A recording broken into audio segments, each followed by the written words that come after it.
This is Central Park on a Tuesday. Normal morning, normal people. Now add one extinct animal. Not a T-Rex, not a velociraptor. Something way more quiet, way more adaptable, and way more successful in modern ecosystems than any dinosaur ever was.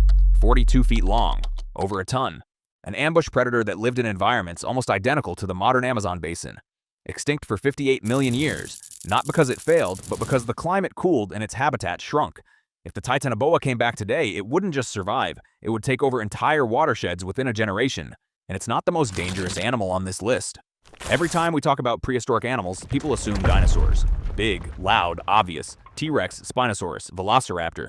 But evolution didn't stop producing monsters when the asteroid hit. Some of the most terrifying animals in Earth's history came before the dinosaurs. Some came after, and some were quietly more dominant than any dinosaur ever was. Today we're going through 10 prehistoric animals that, if they came back right now in 2026 with our current ecosystems, wouldn't just exist. They would dominate. They would push current apex predators out of their own niches. They would reshape the food chain. And by the time we figured out what was happening, it would already be too late. Number 1 on this list would do something that no predator has done in the last 200,000 years. It would replace us at the top of the food chain. Not fight us. Replace us. And we'll get to that. Let's start. Number 10. Gorgonopsid. 260 million years ago. Before dinosaurs existed, the planet had something scarier. A mammal-like reptile with saber teeth up to 6 inches long. The thing that makes it interesting isn't how big it was, about the size of a modern grizzly bear. It's what it was. The Gorgonopsid belongs to the synapsid lineage, the exact same evolutionary branch that produced mammals, and us.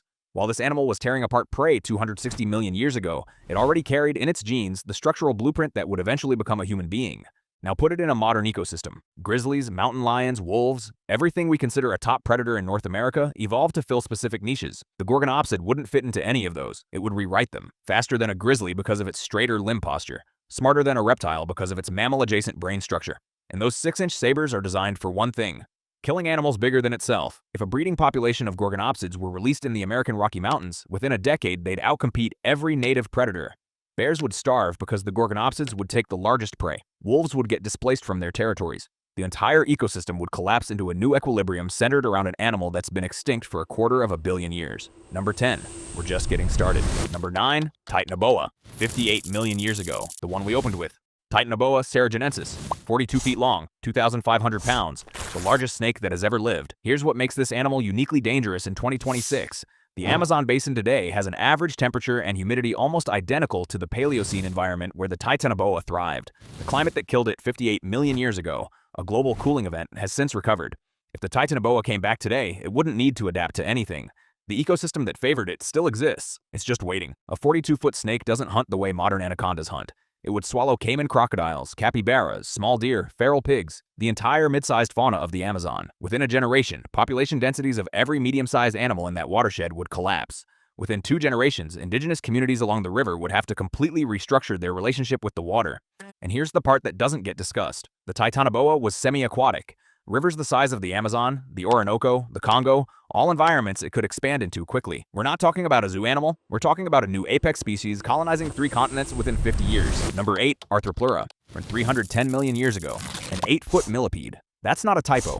Arthropleura was a ground-dwelling arthropod that reached over 8 feet in length and weighed around 100 pounds.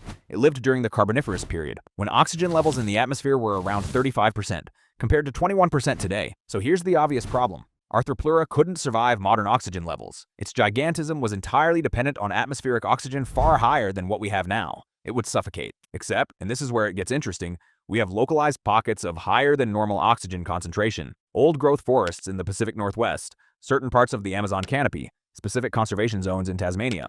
Nothing close to 35%, but enough that a smaller variant of Arthropleura, say 3 or 4 feet long instead of 8, could potentially colonize. And here's the thing about a 3-foot millipede in a modern forest ecosystem: nothing knows what to do with it. North American forests have no invertebrate predator of that scale. Bears, raccoons, even crows. The prey image doesn't match anything in their evolutionary history. It would establish itself unchecked. Arthropleura wouldn't dominate the planet, but in the right localized environment, it would become an untouchable invasive species in under a decade. The Department of Agriculture would lose its mind.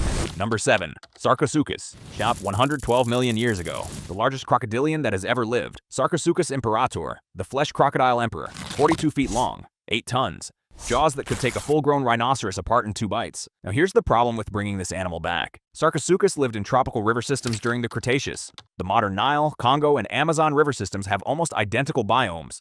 A Sarcosuchus in the modern Nile wouldn't encounter a single predator that could challenge it. Hippos are 8 tons. Sarcosuchus is 8 tons with armor plating and a 12-foot jaw full of teeth. Adult Nile crocodiles currently kill around 300 people per year across Africa. They're the deadliest large reptile on Earth. Sarcosuchus would quadruple that number in the first year, not because it would actively hunt humans, but because human activity along African rivers is constant, and Sarcosuchus is opportunistic. Fishermen, women washing clothes, kids swimming. The margin of error with a 42-foot crocodile is 0, and this would not be a contained problem. Sarcosuchus could migrate through connected river systems. Within 2 decades, every major tropical river on Earth would have a population, and every tropical country would be redesigning its relationship with fresh water. Number 6. Haast's eagle, Bossus, extinct around 1400 AD. This one's going to bend your brain. The Haast's eagle, extinct around 1400 AD, that's more recent than the building of Machu Picchu. It went extinct so recently that Maori oral tradition in New Zealand still has stories about it. Wingspan, 9.5 feet. Body weight, 30 pounds. Talons the size of a tiger's claws.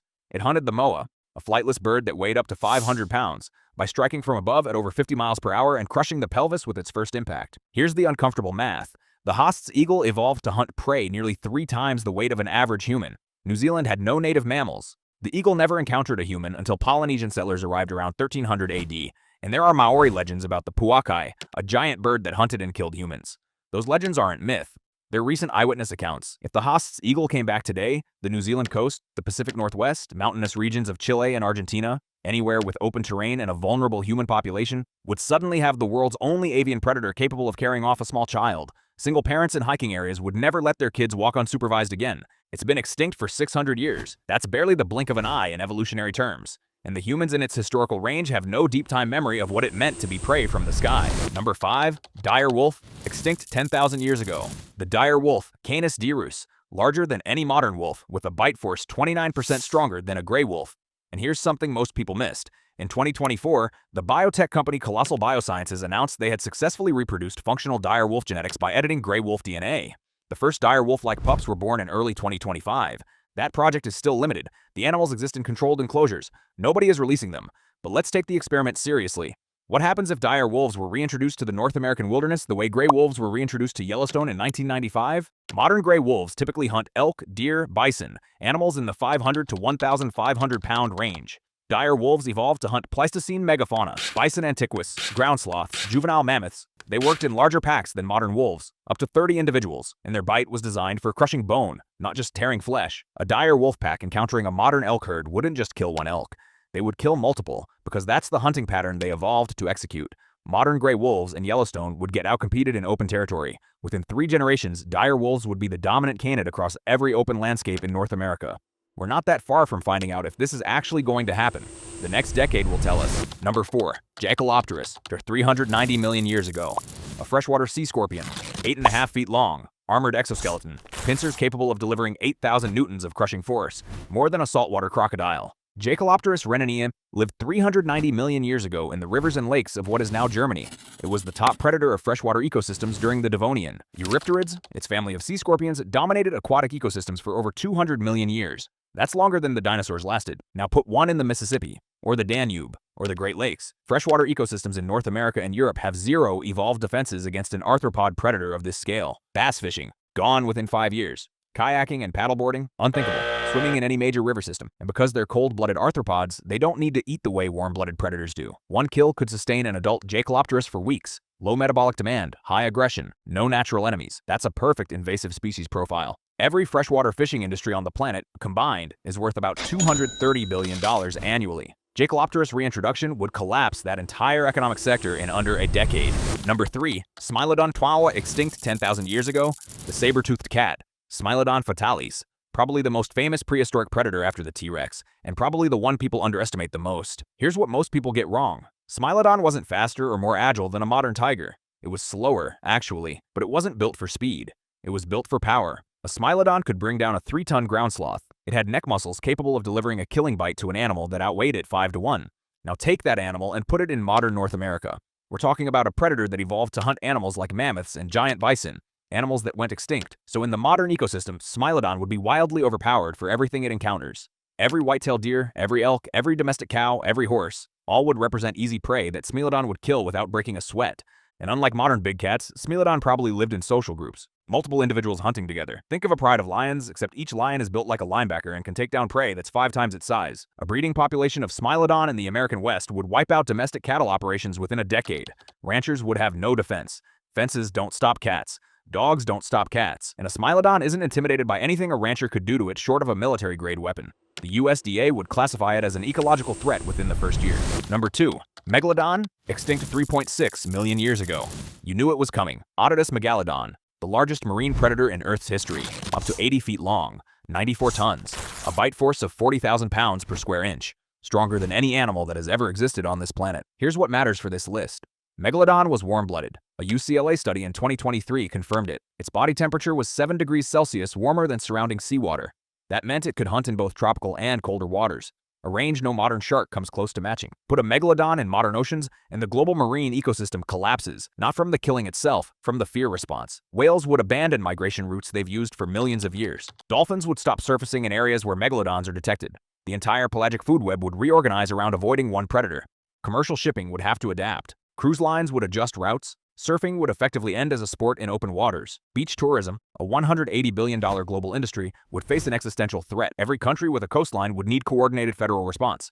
And here's the part nobody talks about. Megalodon went extinct because the whale populations it depended on declined as the oceans cooled. Modern oceans have 1.3 million whales.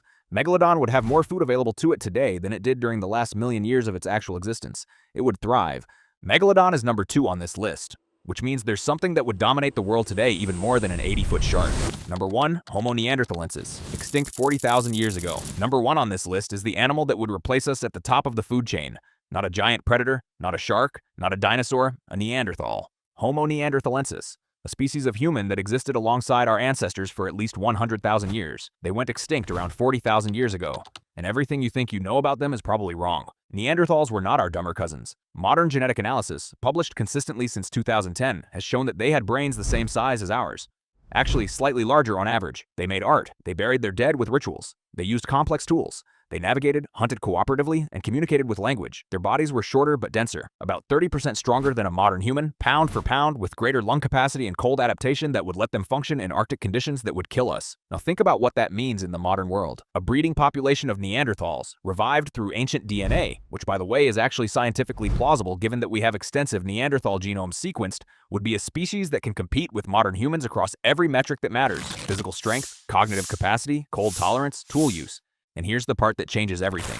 We interbred with them. Every non-African human alive today carries between 1 and 4% Neanderthal DNA. The species didn't go extinct because we outcompeted them. The most current research suggests they were absorbed into our population through interbreeding, and possibly killed off in conflicts we can't fully reconstruct. If Neanderthals came back today, the question wouldn't be whether they'd dominate the world.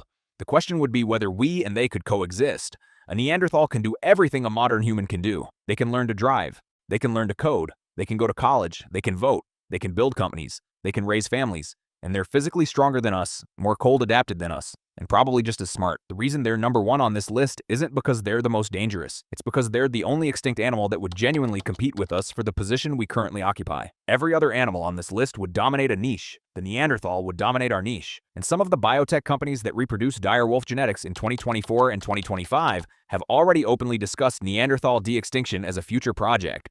Not publicly commissioned yet, but the conversation is happening.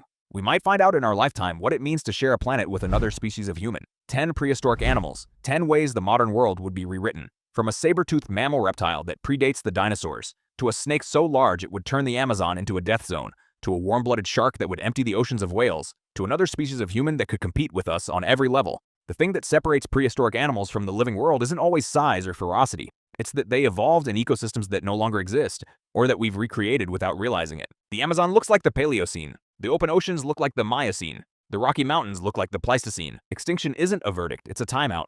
And if we keep bringing species back, dire wolves, woolly mammoths, potentially Neanderthals, we're not just correcting past mistakes. We're making an uncontrolled experiment with a world that has already moved on. Any of these animals could exist again in the next 100 years, maybe sooner. Which one do you want to see back? And which one would you never, under any circumstances, want us to bring back? Drop a comment, hit like, subscribe to Roar and Claw. See you in the next one.